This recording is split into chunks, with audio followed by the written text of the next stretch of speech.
What's up, guys? On this episode of AC Designs Garage, we headed to the shop to do a little final wet sand blocking on the 1968 Camaro. Coming up.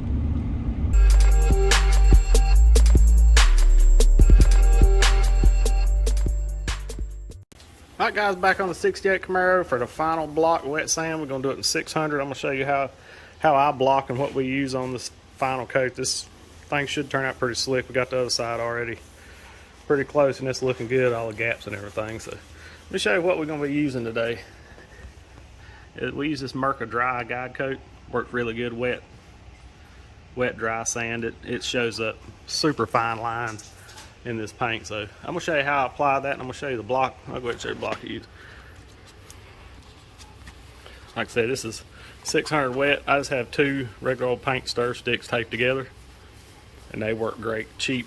And if you're a painter, you got a bunch of them. So we'll show you how to put this guide coat on, and we'll get to blocking.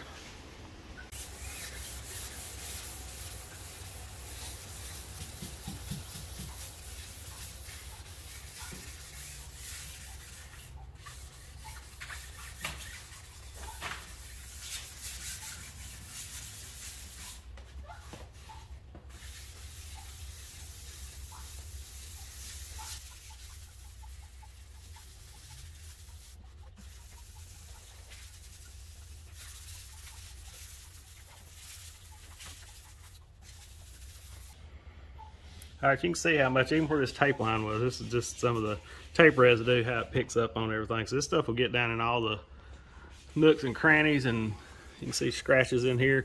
But we're going to sand till them scratches are gone. I'll get sanded on a little bit and you'll be able to see this stuff a lot better. But make sure you got a rag in your water and some spray bottles, because you want to keep this good and rinsed off to keep your sandpaper will get too clogged up.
All right, now I didn't cut it all the way down, but you can get it, you can see it. See all the scratches are still left in that. And if you painted this car right now, you would see all that in the clear coat and the sunlight stuff. So we're gonna keep on blocking till we get all them down.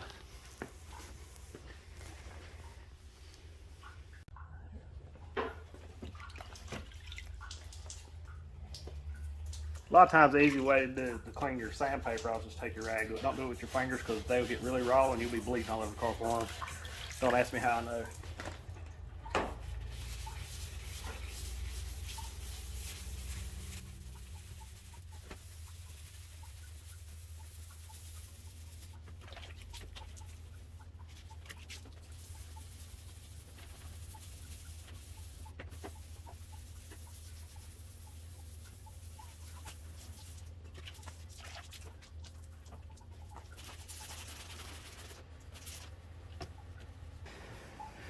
See, it's still a little black right in here, and scratches we gotta keep going down till those disappear.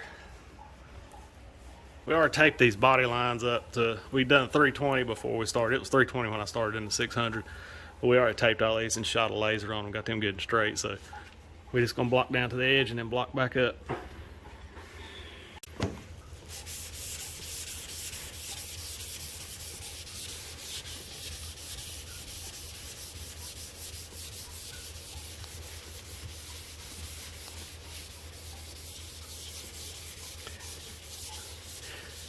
But I like to do all my processes with a block. Even when we cut and buff, I like to just have at least a stir stick as a block just to try to keep this stuff flat, because it's so easy to put ripples and stuff in if you don't watch.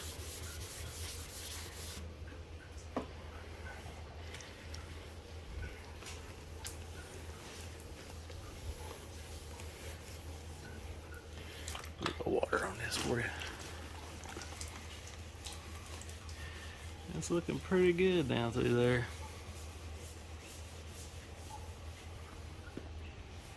Yeah, we'll keep on blocking it. I'll give you a finished shot of this side when it's good and wet. We've done a lot of work here to get these good and flush down through here. Yeah, this problem with wet sanding, it makes a mess.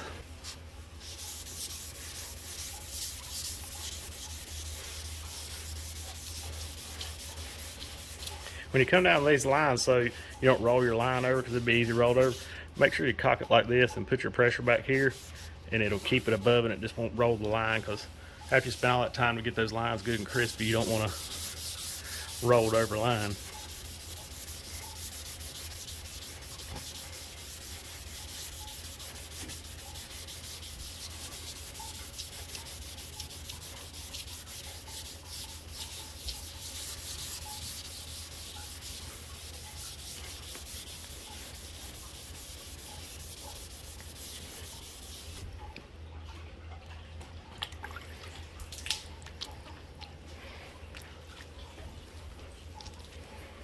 Now, them scratches we had right here, they're gone now.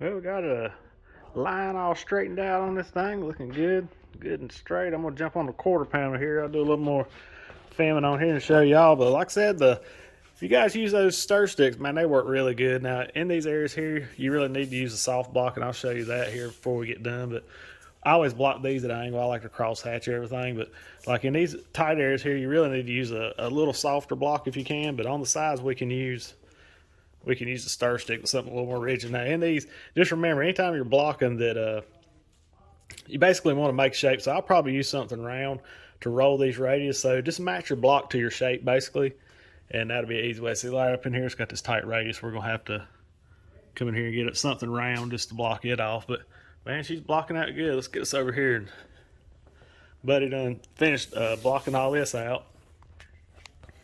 Looks good. We're going to have to take it off these stands before we do the top. Just make it a little easier, but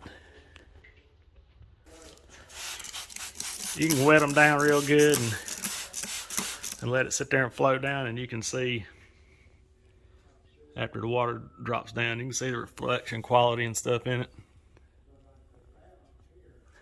So let's get back on it. I'm gonna get back here on this quarter and show you how I block it. I'll tell you, I really like using this 600 and stuff on here, especially wet sand. A lot of people don't like wet sand and cause a mess, and it does make a big mess, but you don't have to wear a respirator. You ain't breathing in all these dust particles and all that stuff. But I've been on this same piece of sandpaper I've done the whole other side. I'm probably gonna about finish. I have to change her when we get to the top, but stuff lasts a lot longer. Yeah, you just always make sure that you just cross hatch everything. You want to do it angle this way, then I come back and angle it back this way, and then move on over some. Get a little more water on here. Hard to hold the camera and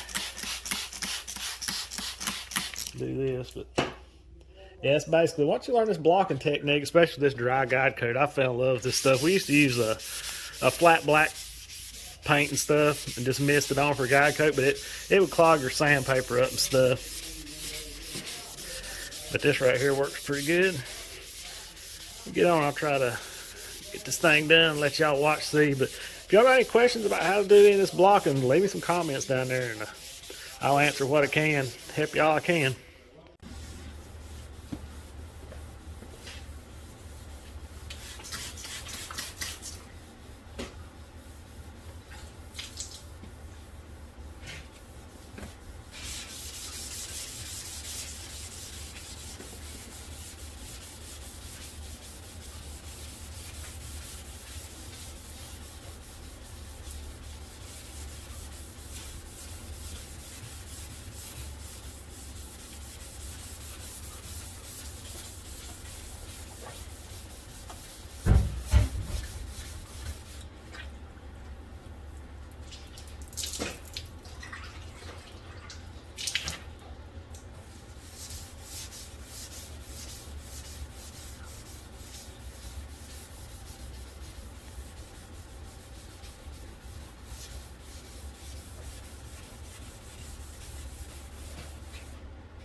Alright, give y'all a quick walk around here so you can see any reflection in it. Tell you, it's blocking out really good, I think.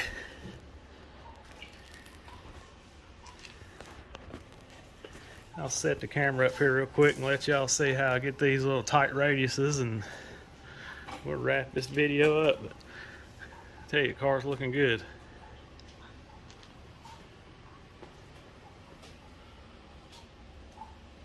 Alright, here's how I tack my little raised piece. This is a little piece of, it's like a, well, we made these little squishy blocks. This come in auto meld direct hood. They put it around the hood. It's just some foam, and we just cut them down into little small sanding blocks. But if everybody think from auto meld direct, they usually put these around the corner so it don't dent and scratch the hoods and stuff all up. So we're gonna save money where we can. But these work really good for this. You don't want to shape with these blocks because you can get waves, but once you get to this point, let's say what you're going to want to do is you're going to want to do it at an angle like this, back and forth. You don't want to go this way because you'll put little lines and stuff in it. So I always cross hatch it. But with this soft one, you can just roll it.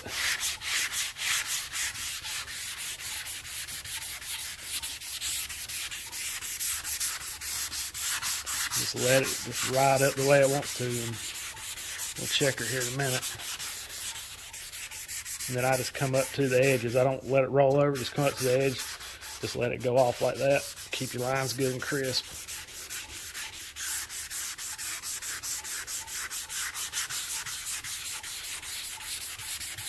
Get a little water on here. Wipe it off.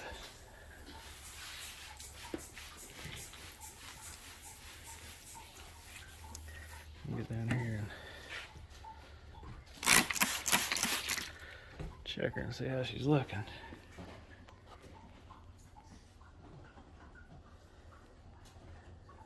Pretty good. And you can see right up in here where the scratches are set, where the 320 scratches are. So we're gonna go down through here and get her blocked down. These are kind of tough spots on a Camaro because they roll this way and they roll this way. It's a compound roll, so I'll show you how to do it real quick.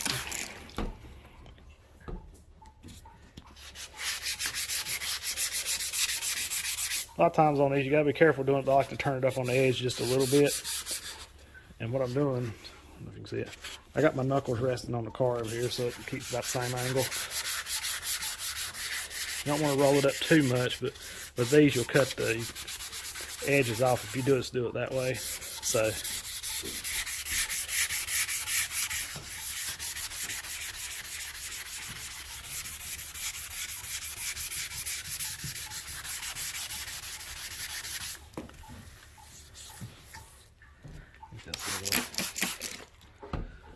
scratches here and there in it.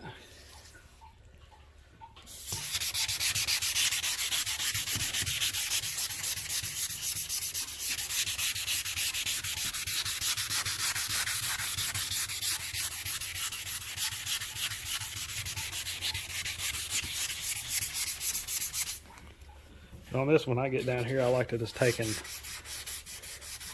block this corner.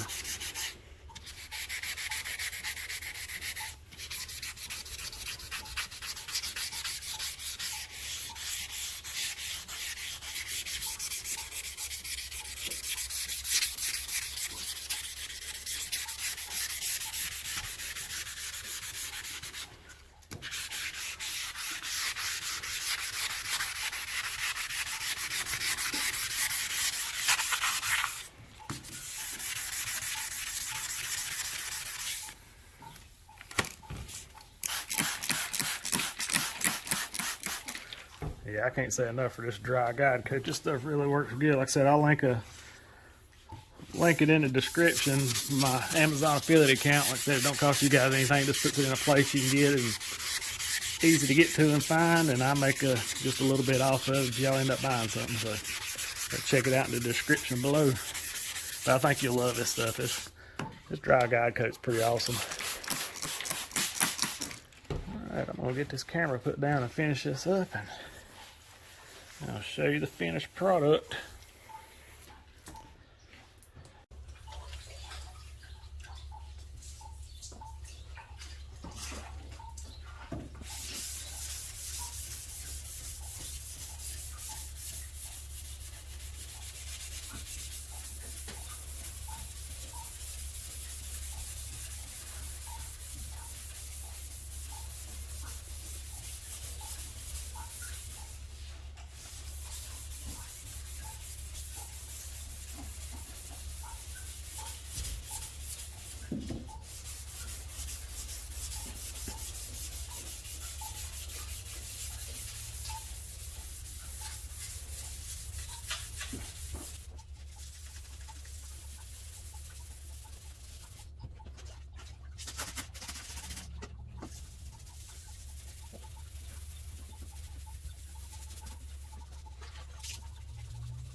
All right, guys, after about 5 hours, we got it looking pretty good. You can see good reflection quality. All the gaps look good, lines look good, all that good stuff. Hope y'all enjoyed it. If you got any questions, make sure you leave them in the comments.